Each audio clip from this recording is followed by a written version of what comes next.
নমস্কার, কেমন আছেন সবাই? আজকে নিরামিষ রেসিপি হলো আলু পটলের তরকারি। প্রথমে পটল আলু ভেজে ভালো করে তুলে নিব।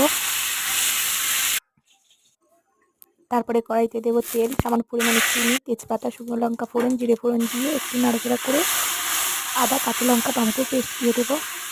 মশলা থেকে তেল ছেড়ে এলে দিয়ে দেবো চাল মগজ বাটা, দিয়ে ভালো করে কষিয়ে নেব যতক্ষণ না মশলা থেকে তেল ছাড়ছে।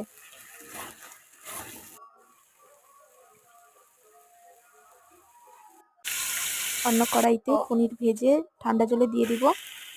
তারপর ওই কষানো মশলায় আলু, পটল, পনির সবগুলোই একসঙ্গে তুলে দেব, দিয়ে মশলা বাটা জল দিয়ে দেব, দিয়ে কিছুক্ষণ পরে ফুটিয়ে নামিয়ে নিব।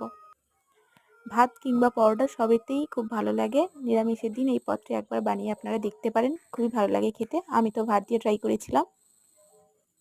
আপনারাও একদিন বাড়িতে এইভাবে রান্নাটা করবেন, ট্রাই করবেন একদিন, কেমন লাগে অবশ্যই কমেন্ট করে জানাবেন। তখন ভালো থাকুন, সুস্থ থাকুন।